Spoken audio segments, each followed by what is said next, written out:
At my own brother's award ceremony, security stopped me. "Sure, ma'am, you're not on the list." My brother, Ethan, smirked at his wife. "My sister is just a useless desk jockey. She should have married a real officer." He had no idea my desk job was about to save his life and destroy his pride on the exact same day. My name is Sophia Hayes. I am 34 years old. And on this brilliant May morning, the very air I breathed felt like a prelude to a familiar betrayal.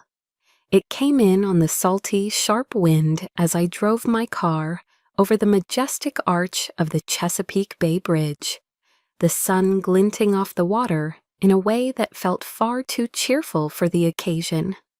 Ahead lay the hallowed grounds of the United States Naval Academy, Annapolis, a place where the stoic red brick walls seemed to hum with whispers of honor, discipline, and a very specific, masculine brand of duty. As I found a parking space, I watched them, the proud military families, their postures straight, their faces beaming as they strolled across the immaculate green lawns. Their sons and daughters, the midshipmen, stood like statues in their pristine dress whites, the embodiment of a legacy I was born into but never truly allowed to claim. A quiet, complicated knot of pride for my younger brother Ethan tightened in my chest. It was a feeling I had learned to temper over the years, to shield with a well-worn layer of resignation. I knew my role today. It was a part I had been playing for 15 years, a well-rehearsed performance as the supportive older sister, the quiet footnote in the grand story of the family hero. I was a shadow, a name whispered in the background. Taking a deep, steadying breath, I steeled myself to once again play the part of the sister with the desk job. At the main security checkpoint, I wore a simple, beige trench coat I'd deliberately chosen to conceal the crisp uniform beneath it, hiding the rank that rested on my shoulders. A young petty officer, his jaw set with the seriousness of his post, took my ID. He was all professionalism until his eyes scanned the guest list on his tablet. He looked up at me, a crease of confusion forming between his brows. "Ma'am, I'm sorry," he said, his voice polite but firm, trained to be unwavering. "I don't have a Sophia Hayes on the guest list for Lieutenant Hayes." He turned the tablet screen toward me, a gesture of proof that the error was not his. "The list I have is Captain David Hayes, Mrs. Margaret Hayes, and Mrs. Jessica Hayes, the lieutenant's wife." And then he read each name with military precision. David Hayes, Margaret Hayes, Jessica Hayes. Each one was a small, sharp hammer blow against my ribs. The absence of my own name was louder than any of theirs. This was not a clerical error. This was not an oversight.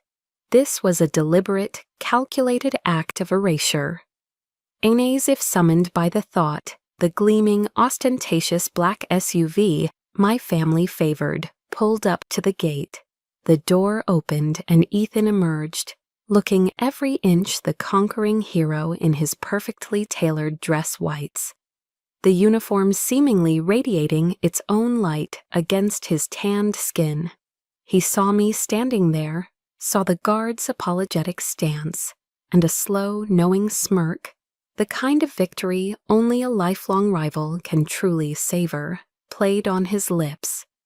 Instead of stepping forward to vouch for his own sister, he leaned toward his wife, Jessica, and said, his voice carrying with perfect clarity for both the guard and me to hear, "Probably some paperwork mix-up.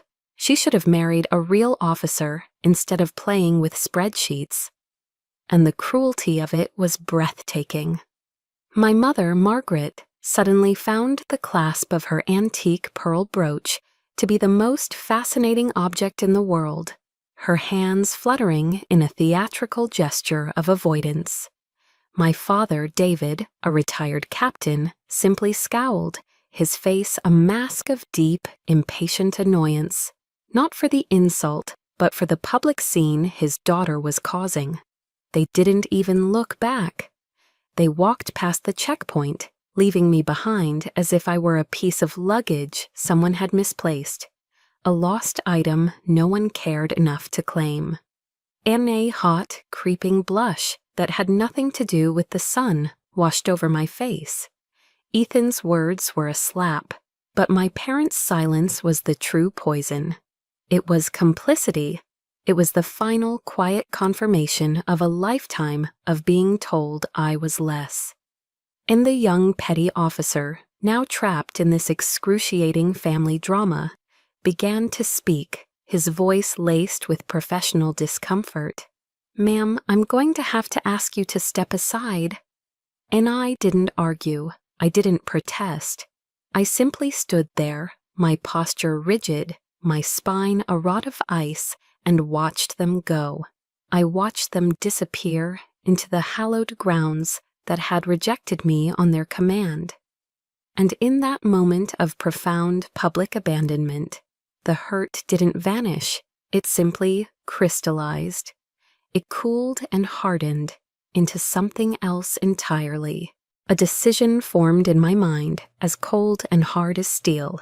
In fine, let them believe it.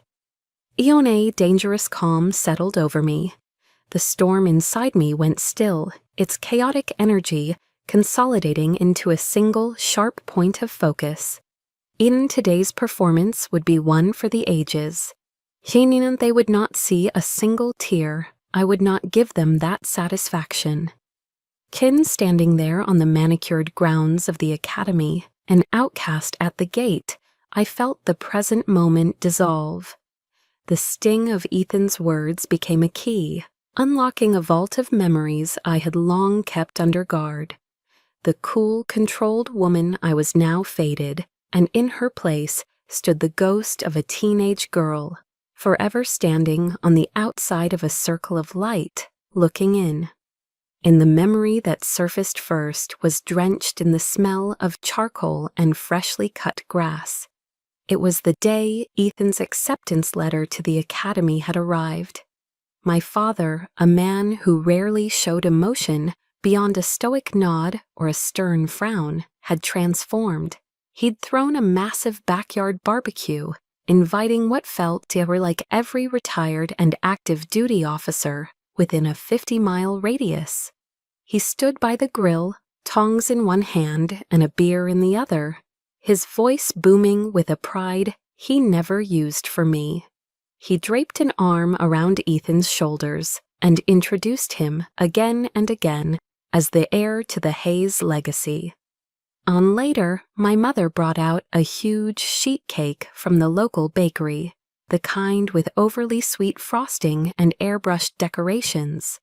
In bold blue letters, it read, "Congratulations, future Admiral."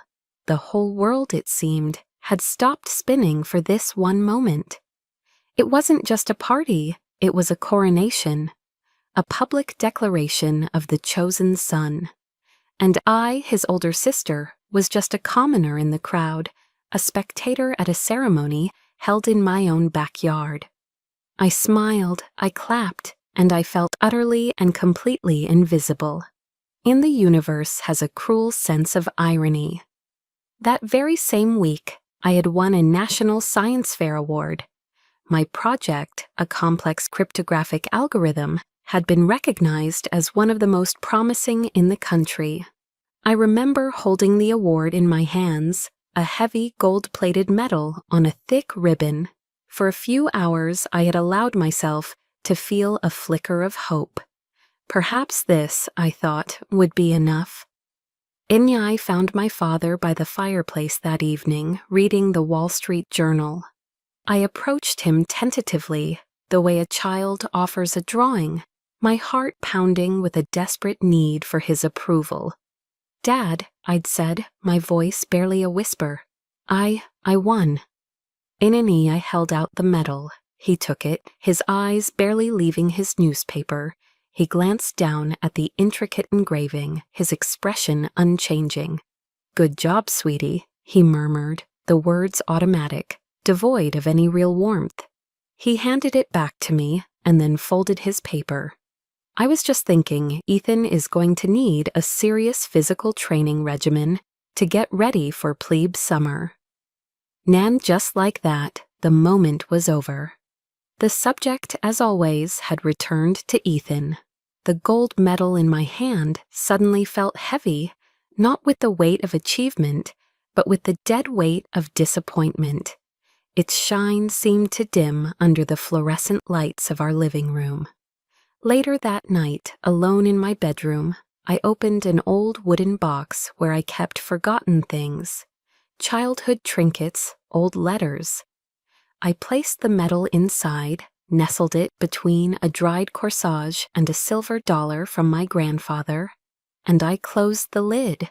It became a secret I kept from the world, a silent, painful reminder that my victories, no matter how significant in my own world, were simply invisible in theirs. That feeling of invisibility crystallized a few years later. On the evening I told them my own career choice, I had gathered all my courage to announce that I had been accepted into the Naval Intelligence Program. My father muted the TV, his face hardening into the mask of disapproval I knew so well. He stared at me across the coffee table, his silence more intimidating than any shout. "Isn't it intelligence?" he finally said, the word tasting like an insult on his tongue. "That's a support role, Sophia. It's for people who can't make it in combat. The Hayes family are not support staff." My mother, ever the peacekeeper, jumped in with a placating smile.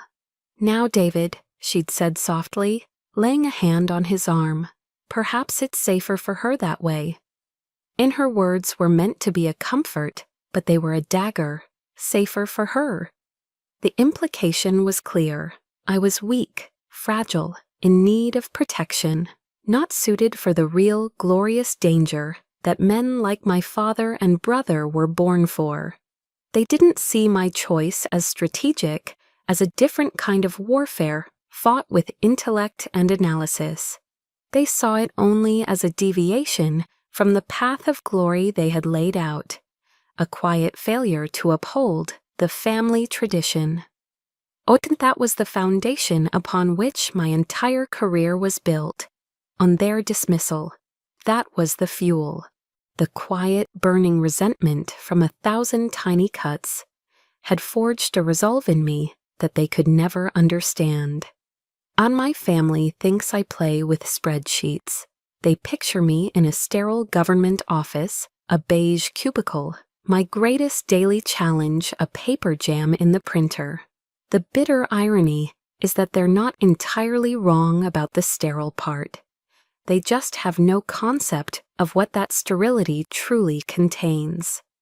They know nothing of the place we call the tank. It's a nickname for a skiff, a sensitive, compartmented information facility buried deep underground, shielded from any form of electronic eavesdropping. The air is cold, recycled, and carries the low, constant hum of powerful servers. There are no windows. The only light comes from the giant, curved wall of screens in front of me, a mosaic of glowing maps, drone feeds, and cascading lines of code. This was my office. This was my battlefield. Sis and I remember one particular night, a Tuesday that bled into a Wednesday. The air in the tank was thick with a tension you could almost taste. We were coordinating a high-risk hostage rescue in the Red Sea. A civilian oil tanker had been boarded by pirates, and a dozen lives hung in the balance. My team of analysts fed me data streams in a quiet, focused rhythm, their voices low and steady in my earpiece. My job was to see the whole board, to connect the dots faster than our enemy could. Shannon Viper 1, confirm target location. "You are 2 mics out," I said into my headset, my voice calm, betraying none of the adrenaline pumping through my veins. On the main screen, a satellite thermal image showed a cluster of heat signatures on the tanker's deck. Eagle Eye, give me thermal resolution on the bridge. I need a personnel count. And the image sharpened. 7 hostiles, 12 hostages huddled together. The lives of a SEAL team, Viper 1, depended on my next series of commands, on my ability to process and predict. This wasn't a spreadsheet. This was a high-stakes chess match where the pawns were human lives, and I was the one moving the most important pieces across the board.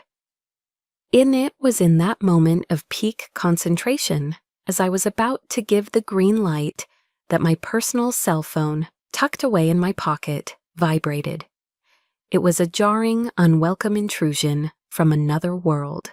For a split second, I considered ignoring it, but protocol was protocol. I pulled it out. It was a text from Ethan. In the message glowed on the small screen, a beacon of casual ignorance from a world away. Enjoying your weekend in D.C.? Hitting the museums, I bet? Don't work too hard on those reports, SIS. And I read the words, and a cold, bitter wave of irony washed over me. Here I was in a life-or-death struggle against armed traffickers, my mind stretched to its absolute limit, and in his world, I was his boring older sister, a tourist in my own life, drowning in paperwork. The condescending nickname, SIS, felt like a final twist of the knife.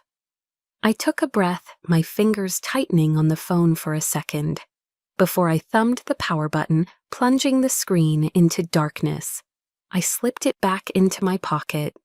My focus snapped back to the wall of screens, my voice emerging colder and sharper than before. "In standby, Viper 1, I commanded, my eyes catching a flicker of movement on a secondary feed. A small fishing boat, unlit, approaching the tanker from the stern. It wasn't on any maritime charts. It was a ghost. It's someone. Eagle Eye. Focus on that trawler. Now." The thermal image zoomed in. The boat was cold, but the shapes inside were not. 6 more heat signatures, armed, an ambush. They were waiting for the SEALs to board. "Send Viper 1, abort! Abort!" My voice was sharp, cutting through the silence of the tank. "I repeat, abort the breach. You have a secondary hostile force approaching from your 6. They're walking you into a kill box." On a wave of relief, silent and profound, washed through the room as the SEAL team confirmed the new orders. My analysis in that split second had just saved their lives. 8 hours later, at 3 a.m., I finally returned to my empty apartment in Washington, D.C. The adrenaline had faded, leaving behind a bone-deep exhaustion. The city lights twinkled through my window, a galaxy of strangers, none of whom knew what had just transpired in the darkness on the other side of the world. I walked to the liquor cabinet, my movements heavy, and poured a generous 2 fingers of Kentucky bourbon into a heavy glass. No ice. Ira and I stood by the window, swirling the amber liquid, the silence of the room a stark contrast to the controlled chaos of my work. I thought about the men of Viper 1, teammates whose faces I would never see, whose thanks I would never hear. I thought about the string of victories attributed to anonymous intelligence sources. Solitude was the price of this silent power. My family thought I pushed paper.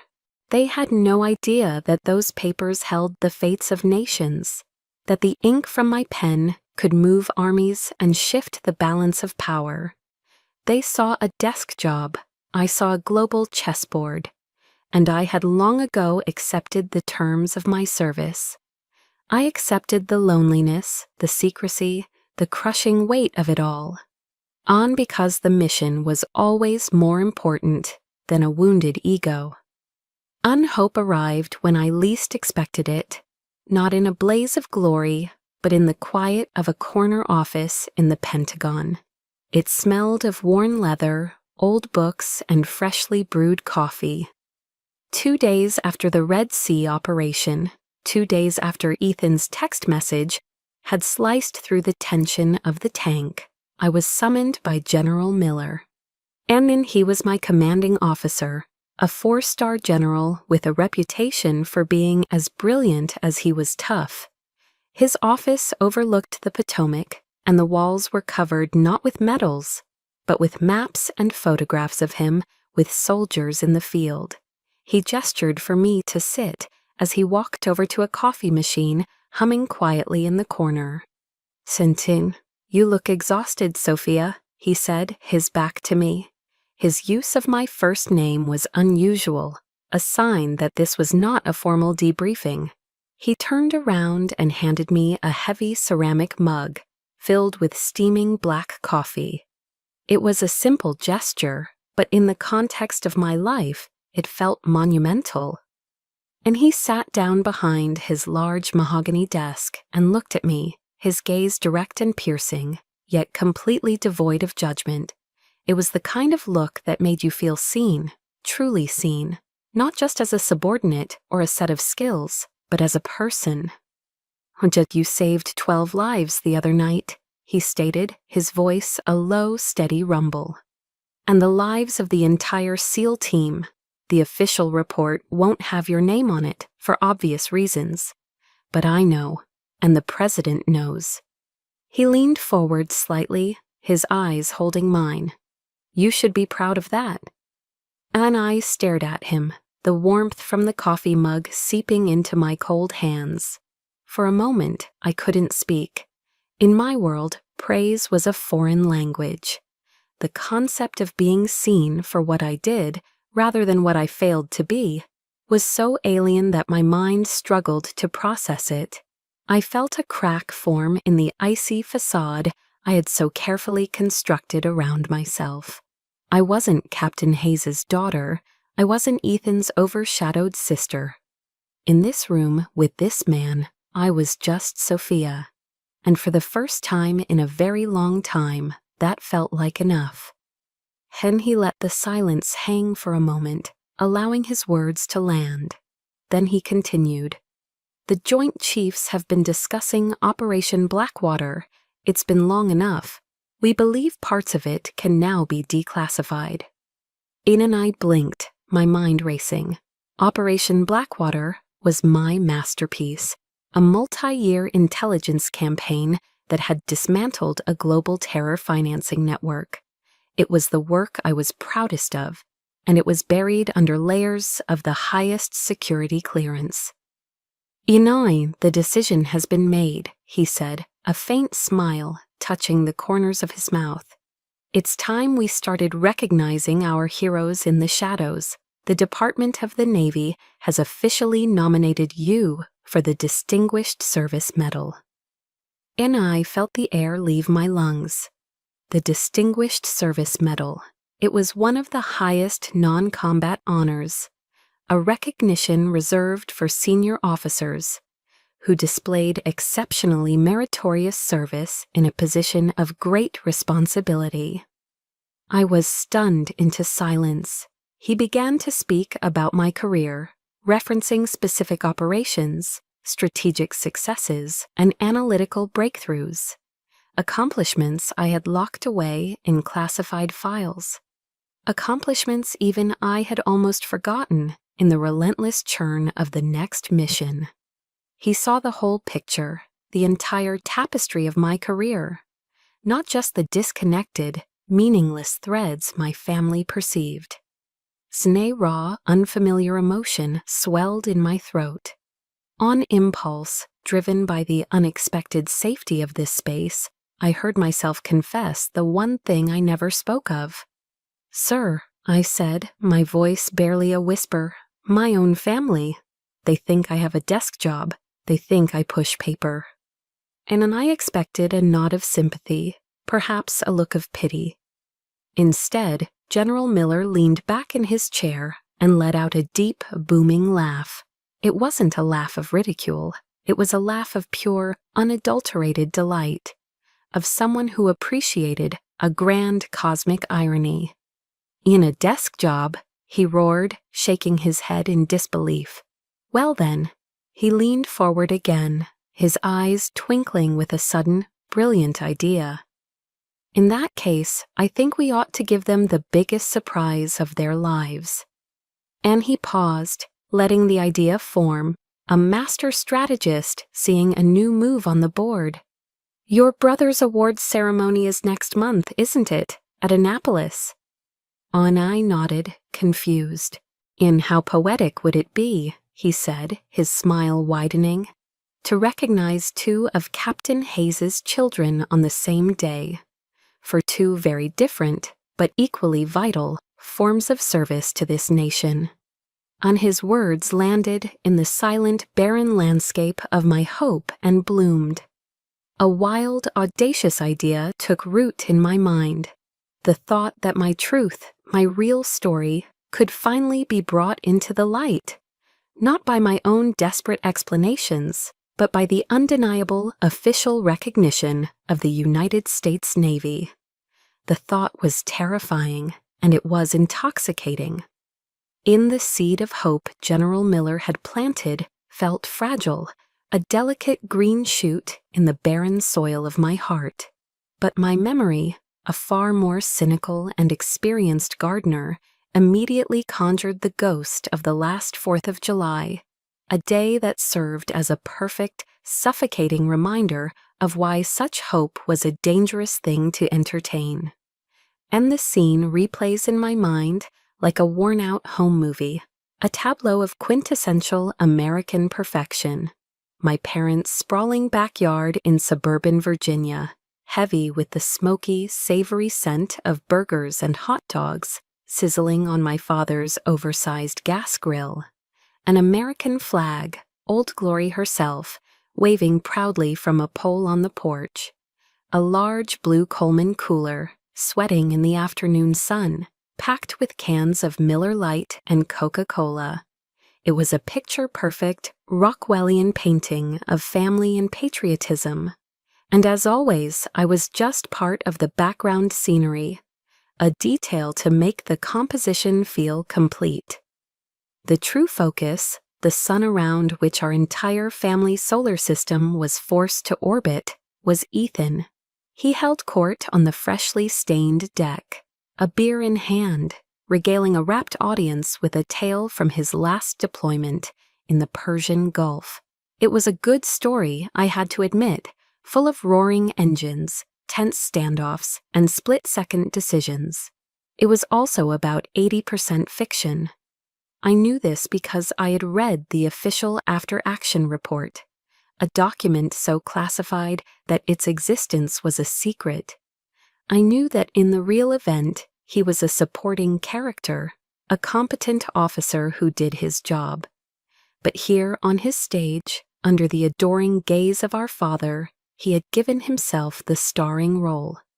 My dad, his face beaming with a vicarious pride that was almost painful to watch, would nod along, interjecting with technical details about the FA-18 specs or the carrier group's protocols, lending his own authoritative weight to the embellished narrative. It was a play, a tired, predictable one they had been performing for my entire life, and I was, as always, the unwilling audience member, contractually obligated by blood to applaud a performance I knew was a fraud. Anna later, while my father and Ethan were deep in a debate about military spending, my mother caught my arm with a gentle but firm grip. "Come help me in the kitchen for a minute, dear," she said, her voice bright and conspiratorial. This was her signature move, the gentle summons to a private space for a not-so-gentle, soul-crushing critique.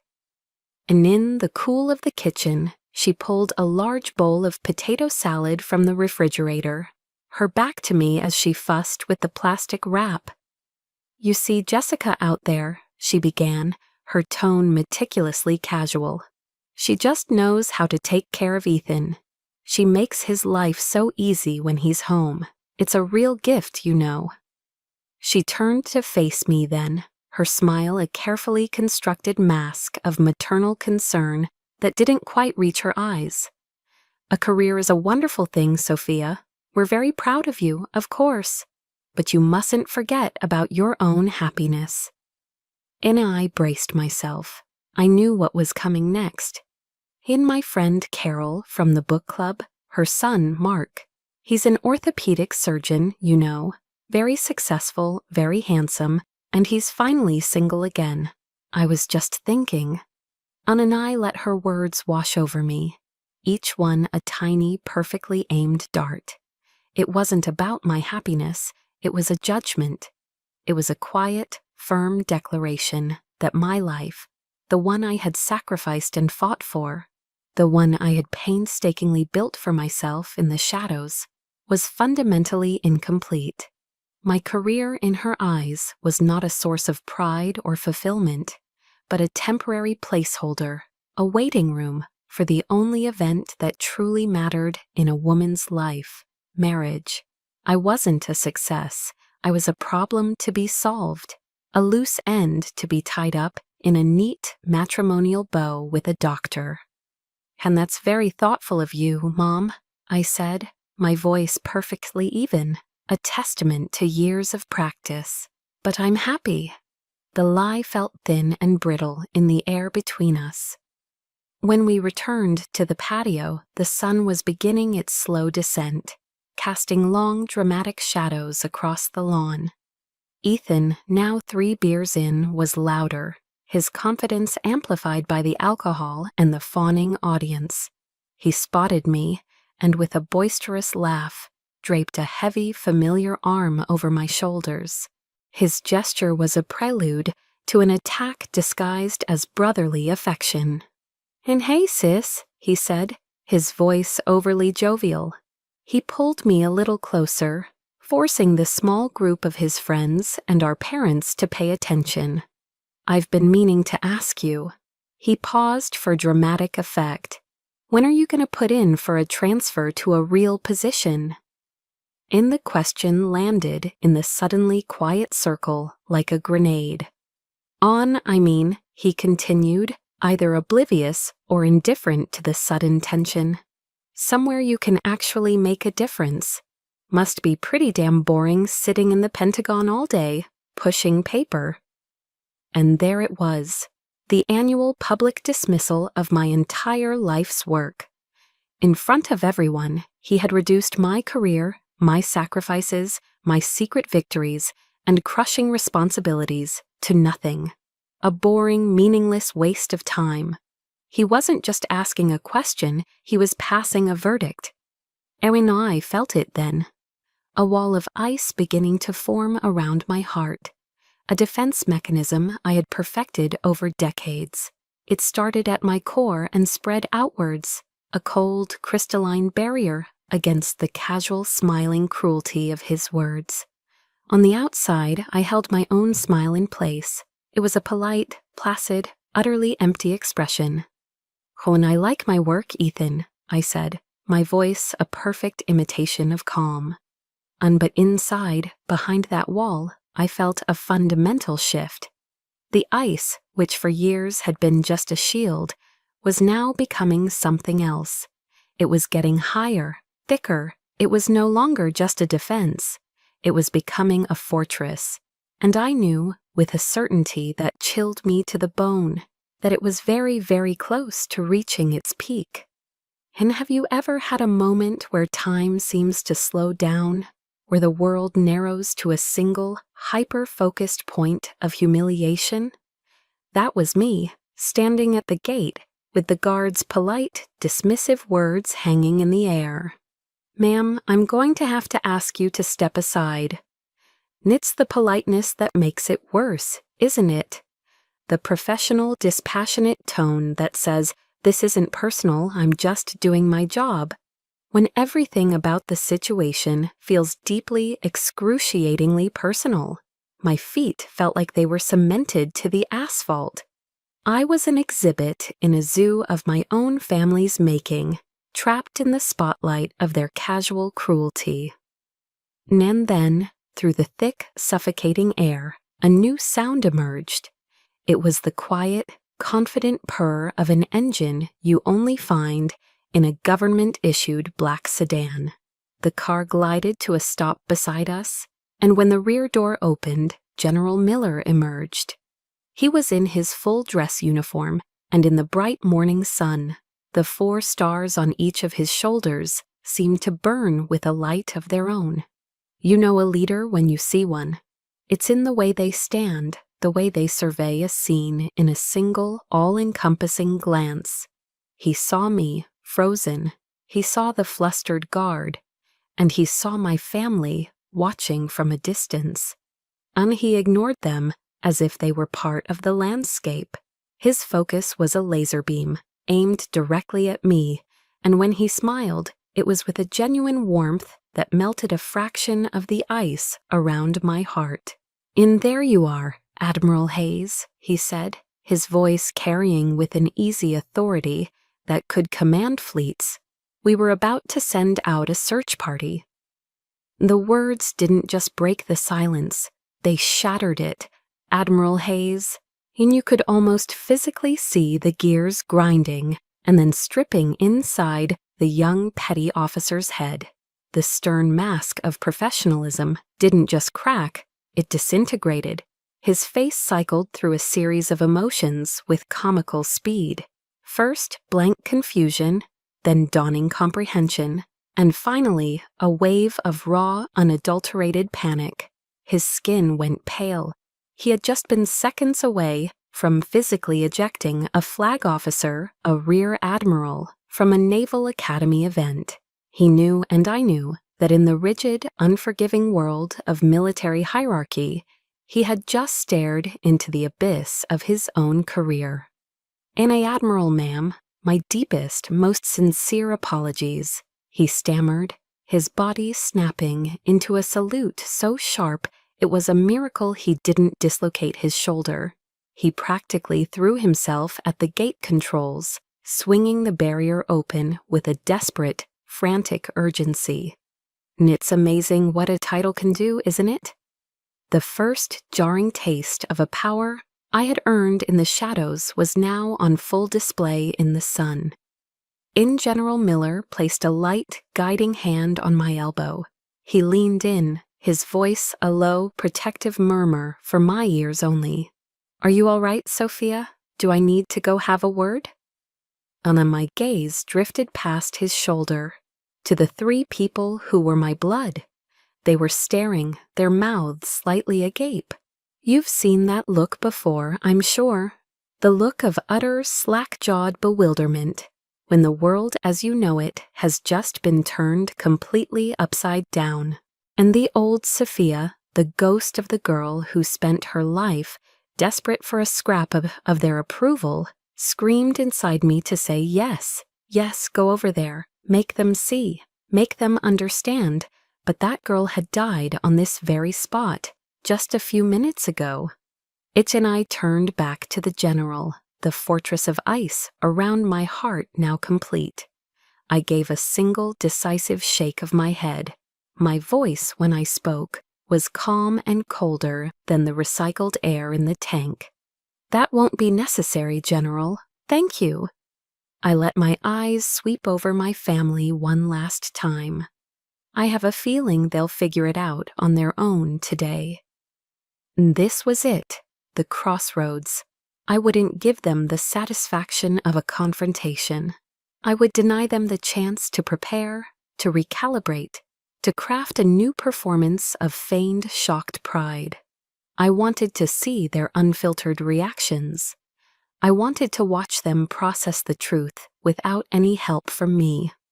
"Fenton, as you wish, Admiral," General Miller said, and the look in his eyes was one of pure, unadulterated respect. Soon he straightened up, and with his hand still a firm, supportive presence on my elbow, began to escort me through the gate. He didn't just walk me in, he led me with purpose, on a direct path toward the reserved VIP seating at the front. Our route took us right past the row where my family sat. Tiz and I kept my chin high. I kept my eyes fixed forward on the podium, on the flag, on my future. I did not grant them a single glance, but I felt their gaze on me like a physical force. As we passed, I heard it, a choked, incredulous whisper from my father to my brother, "On Admiral." And that one word, spoken in a tone of utter disbelief by the man who had dismissed my life's work, was the final echoing drop. A lifetime of slights flashed through my mind, the ignored medal, the condescending jokes, the endless gushing praise for Ethan's real service. Every moment of feeling invisible, of being told I wasn't enough. It all came to a head in that single whispered question. In the last drop had fallen. The glass was not just full, it had shattered. So today was not about asking for their approval. That ship had sailed long ago, and I was finally letting go of the rope. Today was about forcing them to reckon with the truth they had so comfortably, so cruelly chosen to ignore. My silence was over, but my answer wouldn't be spoken. It would be worn. It was in the 2 silver stars gleaming on each of my shoulders. General Miller led me to a private waiting room tucked away behind the main stage, a quiet sanctuary from the growing crowd. The room was simple, furnished with a few leather armchairs and a small table with a pitcher of ice water. He gave me a knowing nod. "Take a moment, Admiral. The ceremony begins in 15. Then he closed the door, leaving me alone with my thoughts and the faint, muffled sounds of the brass band tuning up outside. In I walked over to the full-length mirror on the far wall. The woman looking back at me was a stranger, and yet more myself than I had ever been.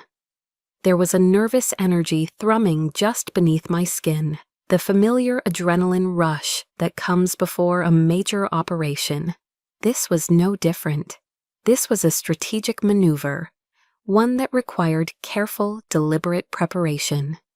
In my hands moved with practiced precision. I slipped off the beige trench coat, the civilian armor I had worn for so long. I folded it neatly and placed it on a chair. It lay there, a soft, crumpled symbol of the person I used to pretend to be, a ghost. And beneath it was the crisp, immaculate uniform of the United States Navy, the service dress whites. I took a moment to adjust the fit, smoothing the fabric over my shoulders. Then, from a small velvet-lined box I took from my purse, I retrieved my rank insignia, 2 silver stars for each shoulder board. They were cool and heavy in my palm. This wasn't just about dressing for a ceremony. This was a silent, personal ritual. With slow, methodical movements, I affixed the stars to my shoulders. Each click of the pin into its fastening was a decisive sound, a final confirmation. Click. This is who I am. Click. This is what I have earned. And I was no longer just Sophia Hayes, the quiet daughter. I was Rear Admiral Hayes, a flag officer in the most powerful navy in the world. I was dressing myself in the truth. When I stepped out of the waiting room and back into the designated VIP section, the atmosphere had changed. The seats were filling up, a sea of uniforms and formal attire. A few senior officers, a vice admiral I knew from the Joint Staff, and a Marine Corps general spotted me. Their faces lit up with genuine recognition. "In Admiral Hayes," the vice admiral said, extending his hand. "I heard they were finally declassifying Blackwater, a phenomenal piece of work. Congratulations." "And long overdue, Sophia," the Marine general added with a gruff, approving smile. "You and your team ran circles around them. We owe you one for that." Each handshake, each word of praise from these men who understood the sacrifices, who spoke the same language of service and strategy, was like a brick being laid in the foundation of my confidence. It was a stark, almost painful contrast to the cold, confused stares I could feel, coming from the guest section. My family didn't know me, but these people, My peers, my colleagues, they knew. Their respect was a shield, a solid, impenetrable wall of validation that I would carry with me into the battle ahead. In I took my assigned seat next to General Miller, my back straight, my hands resting calmly in my lap. And then I allowed myself to feel it, the weight of their gaze from across the aisle. I didn't need to look to know they were staring. I could feel the intensity of it, a mixture of disbelief and a dawning panicked confusion. Etienne and I could picture the scene perfectly. My father leaning in, whispering urgently to my mother fanning herself with the ceremony program, her eyes wide with shock. And Ethan, I could feel his stare most of all. It was a focused, burning beam of bewilderment. He would be looking at the 2 silver stars on my shoulders, the impossible, incomprehensible truth of them. In his mind, the math wouldn't add up. The sister he had mocked just an hour ago, the boring paper pusher, was wearing a rank that took most men a lifetime to achieve, if they ever did. And I met his gaze for a fraction of a second across the crowd, offering nothing more than a calm, polite, almost imperceptible nod. Then I turned my attention back to the stage, and the game had begun. But for the first time in my entire life, I wasn't a pawn, sacrificed for the sake of the king. On today, I was the queen, and I was about to checkmate them all. My silence now was more powerful than any argument I could ever make. It was the calm before the storm, the quiet intake of breath before the truth was finally spoken aloud. In the master of ceremonies, a captain with a voice as smooth as polished brass stepped up to the podium. And now for the presentation of the Navy and Marine Corps Commendation Medal to Lieutenant Ethan Hayes for meritorious service in support of combat operations. And I watched, a silent observer in the front row, as my brother rose from his seat. He moved with the fluid, unshakable confidence of a man who has never had to question his place in the world. A man who has spent his entire life being told he was the hero of every story. He ascended the stage, accepted his medal with a practiced, humble dip of his head, and turned to the microphone as if he were born for the spotlight that now bathed him in a golden glow. And his acceptance speech was flawless, a masterclass in charm and filial piety. He thanked the Navy for the incredible honor, his commanding officers for their steadfast leadership.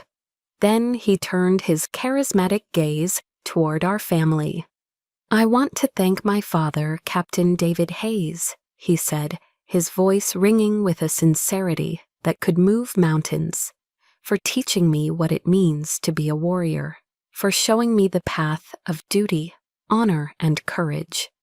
He smiled at my mother, a warm, affectionate smile, and to my mother Margaret for her unending support and prayers. He then gave a subtle, charming wink to his wife. And of course, to my beautiful wife, Jessica, for being my rock, my anchor in every storm. And he paused then, a performer's trick, letting the weight of his gratitude settle over the room. His eyes swept across the audience, a king surveying his court. For a fraction of a second, his gaze passed directly over me, sitting in the front row of the VIP section. There was no recognition, no emotion, not even a flicker of acknowledgement. It was as if he were looking at a piece of furniture, a stranger, a seat filler. Then he continued, concluding his speech with a final, patriotic flourish that earned him a thunderous, sustained applause. He never mentioned my name. In that very public, very deliberate omission, in front of hundreds of his peers and our nation's most respected leaders, he had made his final definitive statement: "You do not exist." It was a deeper, more profound cut than any private insult ever could be. It was an erasure on a public record, a final declaration of my irrelevance.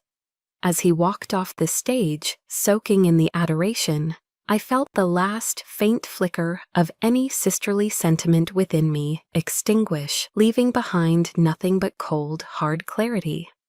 And when the applause finally faded, General Miller did not return to his seat. Instead, with a quiet purpose that immediately drew every eye in the room, he walked to the podium. The entire auditorium, a moment ago filled with sound, fell into a sudden, expectant silence.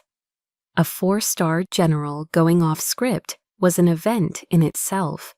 "And ladies and gentlemen," he began, his voice commanding the air, a low rumble that needed no amplification to reach the furthest corners of the hall.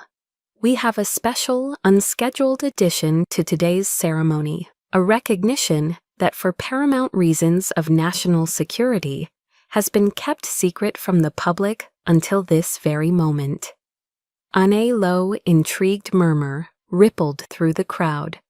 I saw Ethan, now back in his seat, lean over and whisper to my father, a confused frown creasing his brow. And General Miller continued, his words painting a vivid picture for the captivated audience. "We often, and rightly, honor the heroes we can see, the war fighters on the front lines, the pilots in the sky, the sailors on the seas. But there is another kind of hero, one who serves in the deepest shadows of the world, one whose victories are not measured in territory gained, but in tragedies averted, in lives saved.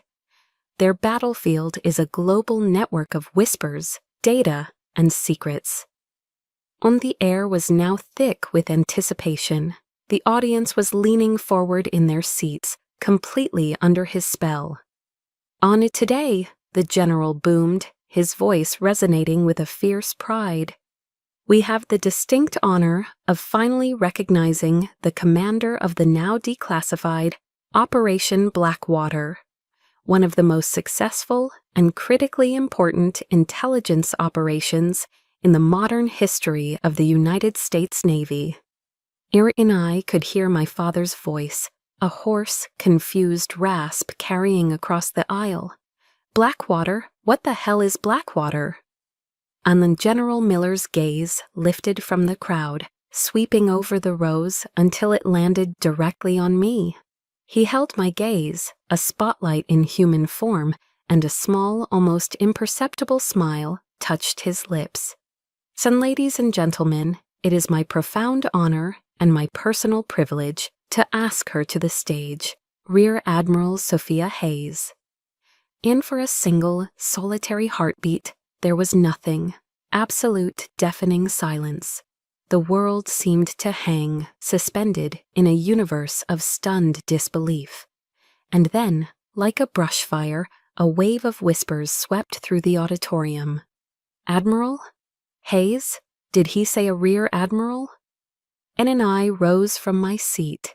And as I did, something extraordinary, something beautiful happened. Every single uniformed person in that room, from the youngest ensigns in the back rows to the most decorated captains and generals in the front, rose to their feet as one. It wasn't planned, it wasn't coordinated.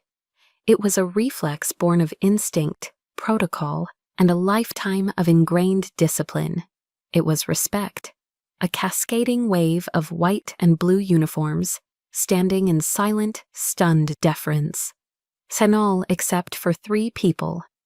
And my family remained seated, frozen in their chairs, as if a gorgon had turned them to stone. They were a tiny, isolated island of shock in a vast, rising sea of honor. My father's face was a mask of pure, slack-jawed incomprehension. My mother's hand was pressed hard against her mouth, her eyes wide with a dawning horror that was almost theatrical. And Ethan's face was ashen. The confident, golden boy tan had vanished, replaced by a pale, sickly, almost green pallor. John and I walked toward the stage. Each step was steady, deliberate, confident. I could feel the weight of my own power, the quiet, immense authority I had carried in secret for so long. I was no longer a shadow. I was walking into the light. And on the stage, General Miller took the Distinguished Service Medal from its rich velvet-lined box. As he pinned the prestigious medal to my uniform, he leaned in, his voice a low whisper meant only for me. "Time to tell your story, Admiral." On he turned back to the microphone, but he did not simply read the official, dry citation. He told the story. And he spoke of the youngest rear admiral in modern naval history, a ghost who had commanded a global intelligence network from the deepest parts of the shadow world. He spoke of strategic victories that had averted regional wars, of intel that had directly saved the lives of over 5,000 civilians in a single year. He painted a picture of a new kind of warfare, fought not with guns but with intellect. And then he delivered the final, devastating, perfectly aimed blow. "And just last year," he said, his voice ringing with emphasis, with purpose. "It was actionable intelligence gathered and analyzed in real time by Admiral Hayes's unit that directly resulted in a U.S. destroyer being saved from a catastrophic, coordinated anti-ship missile ambush in the Persian Gulf." And I let my eyes drift from the general, from the cheering crowd, to my family, and I watched the truth detonate in their faces. My father looked like he had been physically struck, his body rigid, his eyes seeing something far away, replaying a history he never knew. My mother let out a small, strangled gasp, her knuckles white where her hand was pressed to her lips. But it was Ethan's face I will remember for the rest of my life. The blood drained from it completely. The confusion was gone, replaced by a sickening, horrifying dawn of absolute comprehension. And he knew exactly which destroyer that was. It was his. The applause felt like a distant ocean roar. Standing on that stage, with the weight of the medal on my chest and the respect of my peers surrounding me, I felt a sense of quiet, profound release. The battle was over. The truth was out. At the reception that followed, a grand ballroom filled with the clinking of glasses and the low hum of important conversations. I was no longer a shadow. I was a center of gravity. A group of congressmen from the House Armed Services Committee were congratulating me when I saw them approach, my family. They moved together like a wounded animal, a tight, defensive cluster cutting through the crowd. Ethan was in the lead, his handsome face a hard, tight mask of fury. My father followed, his expression unreadable, a complex mixture of shock and something I couldn't yet name. My mother trailed behind, clutching my father's arm, her face pale. They stopped a few feet away. The congressmen, sensing the sudden drop in temperature, politely excused themselves. Ethan didn't wait for them to be out of earshot. "Rear Admiral Hayes," he said, his voice a low, venomous hiss. He spat the title like it was a curse. That was quite a performance. My father remained silent, his eyes, for the first time, refusing to meet mine. "And you lied to us," Ethan continued, his voice rising, drawing a few curious glances. "You lied to all of us. For 15 years, you let us believe you were nothing, a failure." I saw General Miller across the room catch my eye. He gave a subtle, almost imperceptible signal to one of his aides. A young, polished lieutenant commander appeared at my elbow instantly. "Admiral," the aide said smoothly, his voice a calm counterpoint to Ethan's rising anger. Perhaps this conversation would be more comfortable in the private conference room? He led the way, and my family had no choice but to follow. The walk down the quiet, carpeted hallway felt like a march toward a final, unavoidable sentencing. Inside the soundproofed conference room, with the door firmly closed, Ethan's carefully contained rage finally exploded. "None, why?" he yelled, his voice cracking. He began to pace the length of the room like a caged tiger, his fists clenched at his sides. "Why would you do that to us? You turned your own family into a laughingstock out there. You stood by and let me lecture you about sacrifice, about service. You were laughing at me the whole time, weren't you?" And he spun to face me, his eyes wild with a wounded pride I knew all too well. It was the Hayes pride, the pride of the warrior. "And I was on the front lines," he shouted, jabbing a finger at his own chest. "Dad was on the front lines, we served, and you sat in a goddamn air-conditioned office, playing war games on a computer, and you get a medal bigger than both of ours combined? It's a joke. It's insulting." His words were a desperate, frantic attempt to rebuild the pedestal he had just been knocked from. He wasn't angry that I had lied. He was angry that I was more successful than he was. He was angry that my desk job had saved his life. And I let him vent. I let the storm of his ego break against the calm, silent fortress I had become. I walked over to the mahogany conference table, poured a glass of water from the crystal pitcher, and took a slow, deliberate sip. I waited until his shouting subsided into ragged, heavy breaths. And only then did I speak. My voice was quiet, devoid of any emotion, as flat and calm as a still lake. "And I was never laughing at you, Ethan," I said, setting the glass down with a soft click. "I was doing my job, a job that, by its very nature, required absolute secrecy." And I shifted my gaze from him to my father. For the first time, he looked me in the eye.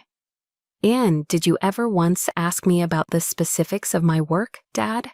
I asked, my voice still quiet, still controlled. "Or did you just assume it was paper pushing because it didn't involve a weapon?" I turned to my mother, who was now weeping silently into a handkerchief.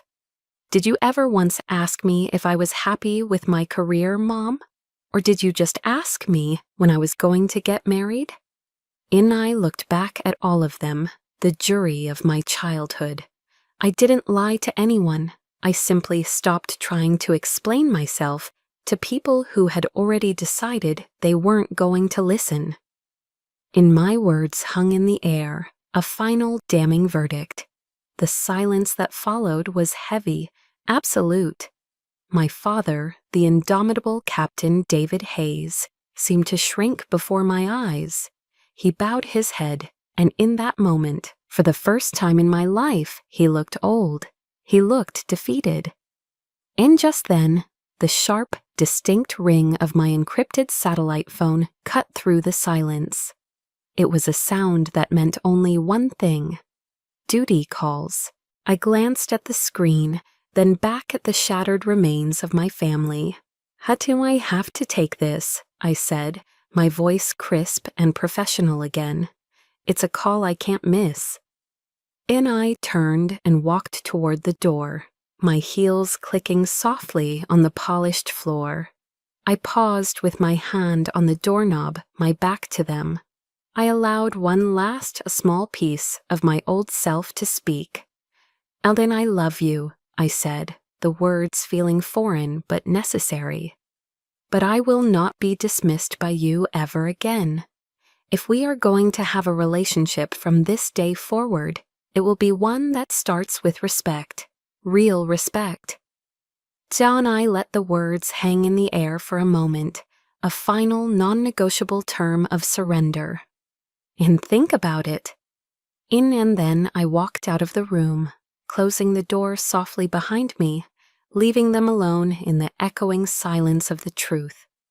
6 months passed, 6 months of careful, tentative steps across a newly drawn map. My ultimatum at the ceremony wasn't a finish line. It was a starting line for a different kind of relationship, one I wasn't sure my family was capable of running. Ek and I walked into my parents' living room on a quiet Sunday afternoon. The first thing I noticed was something new against the far wall. It was a beautiful, glass-fronted display cabinet made of dark cherry wood. My father was there, a soft cloth in his hand, carefully polishing the glass. His own medals and my grandfather's were arranged tastefully on the lower shelves. But in the center, on the main shelf, at eye level, sat my Navy Distinguished Service Medal. It was flanked by a framed, high-resolution photograph of me on the stage at Annapolis, with General Miller pinning the medal to my uniform. And my mother came in from the kitchen, carrying a plate of her classic chocolate chip cookies, still warm from the oven. She smiled at me, a real smile, one that reached her eyes. "Ken, your father built that last month," she said softly. "He said it was the first time the Hayes family display case told the whole story of service. And not the story of the men, not a story of combat versus support, just service. It was a small change in wording, a subtle shift in the family narrative, but it felt as significant as the moving of a continent." And yet that evening, dinner was different. The air was lighter. The usual performance was gone. There were no exaggerated war stories, no bravado. Instead, my father, after clearing his throat, looked at me across the dinner table. "Sophia," he began, testing the name out, "what are the biggest challenges you face with personnel management at the Pentagon? With that many high-level civilians and officers, the politics must be complex." And it was a real question, a question born of genuine curiosity. Later, Ethan talked about a new risk analysis protocol he was implementing on his ship. "It's funny," he said, not quite meeting my eye. "Some of the principles, I feel like I learned them from somewhere." He chanced a quick glance at me, a shy, almost embarrassed smile touching his lips. It was his way of acknowledging my world, of admitting its value without having to say the words directly. And then, my mother raised her wine glass. "A toast," she said, her voice clear and steady. "Not to the men of the family, but to the strength and intelligence of all the Hayes children, in all their forms." We all clinked glasses.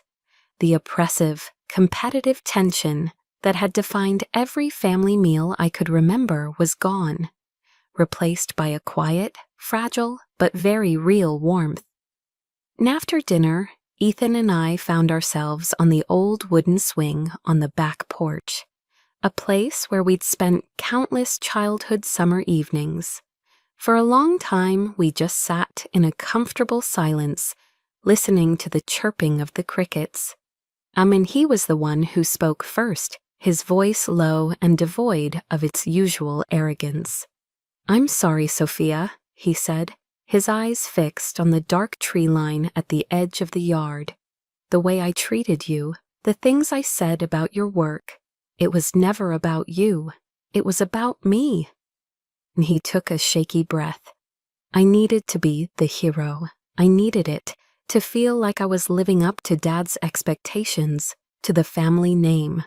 I was so insecure that I couldn't stand to see that you had found your own way, a way that I didn't understand. And his confession was a balm, a healing medicine for a wound I didn't even know was still bleeding. And I felt a real smile, a genuine, unforced smile, spread across my face. "Thank you for saying that, Ethan," I said softly.